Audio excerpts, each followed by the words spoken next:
Nick Tandy. Nice to have the number 1 on the car, even if you didn't necessarily earn it yourself. It is only a number, of course. You have to have a number of some kind. It didn't really seem to hinder René Rast that he had the number 16. A new version of the 450 brake horsepower Porsche Supercup car. Certainly bodywork, styling much more closely related to the street car on which it's based. And the most notable change this year is the enormously wide rear wing and even bigger front air dams to give these cars even more grip with their bigger tyres and more powerful engines.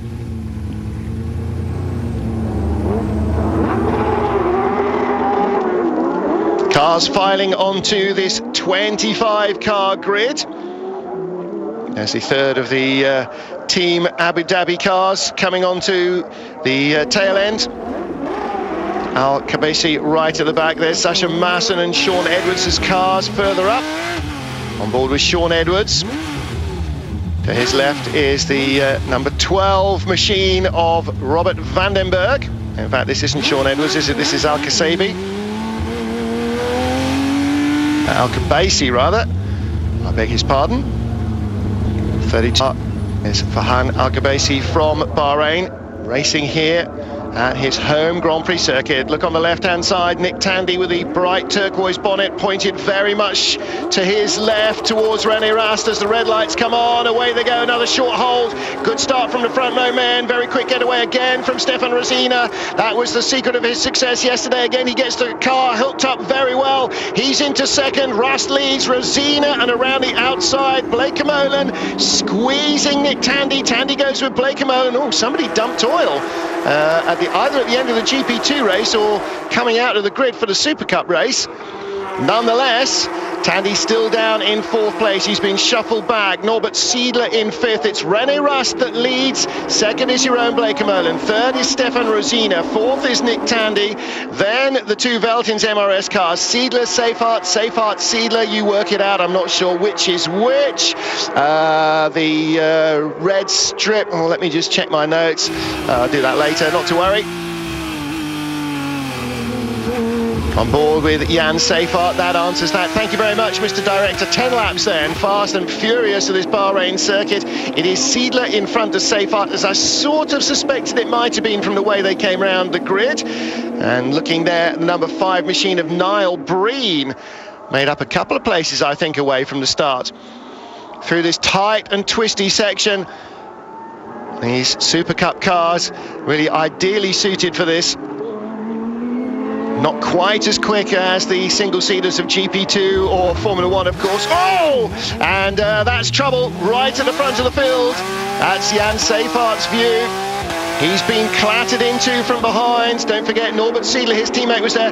Bright yellow highlights on the car of Tim Bridgman, making up places here. Oh, Bridgman losing out on the inside to Sebastian Blake Molen, but they both got by Duncan Heisman, who's going backwards fast. So Rast leads. Jeroen Blake Molen 2nd. Tandy still 3rd. Have we lost Rosina? Was he in that group? Now we are behind Sean Edwards, I think, in the one of the Abu Dhabi cars as we ride with Jan Seyfarth. 3rd yesterday, claimed it on the last lap, penultimate lap. It was a bit of a blur yesterday. Edwards towing down the right-hand side on the long last straight down to the final couple of corners. Final corner sequence, and just losing out on the outside. In fact, that's Sasha Masson just losing out on the outside to Tim Bridgman, who held the inside line. Okay, so here we go. René Rast leads from teammate Jeroen Blake Molen, and Rosina is in 3rd. Oh, we're going to have to ignore that and have a look further back.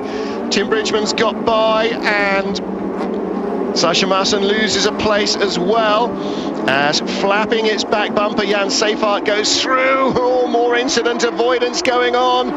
Which of the 2 Polish cars was that? Was that Robert Lucas or Kuba Gameziak? I'm not entirely sure, but they're still battling hard. It's Gameziak a little further back.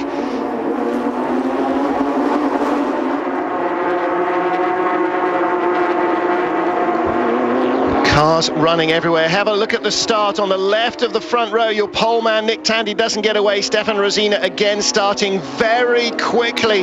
Whatever else the Lechner Racing guys are doing, both he and Alessandro Zampedri started quickly. And Tandy being squeezed there. There was contact. Rosina trying to get up the inside. And around the outside, your own Blake Molan. Tandy trying to fight back again inside Rosina for third place in the second corner.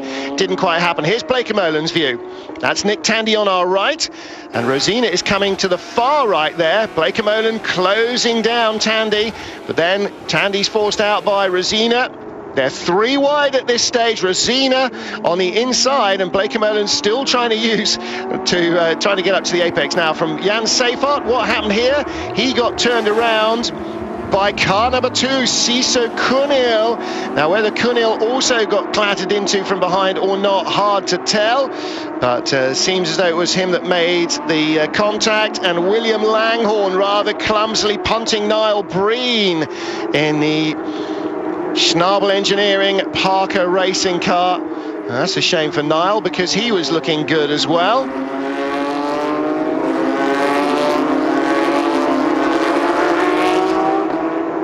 Things starting to settle down a little bit.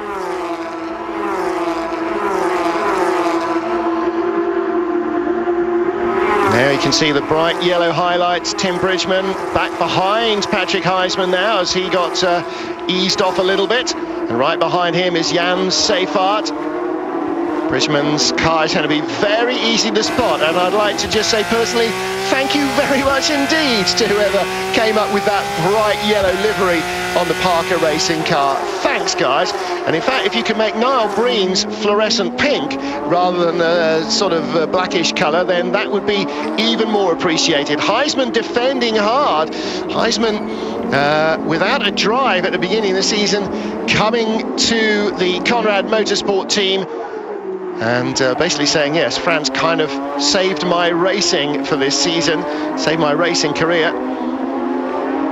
Nick Tandy defending hard here. He's under quite a lot of pressure, isn't he? The Veltins MRS car of Norbert Siedler with the red highlights.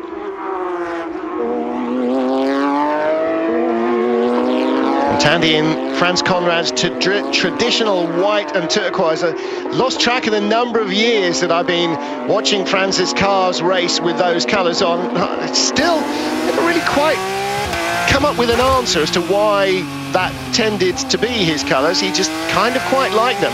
You suspect that one day that's all they had in terms of paint in a workshop somewhere, and once it became your trademark, yeah, whether it was turquoise or girly pink, you sort of stuck with it. With Jan Seifert then, bumper flapping from that contact earlier on, looking back at Sascha Maassen. I don't expect Maassen really to spend any time at all in the midfield for the rest of the season.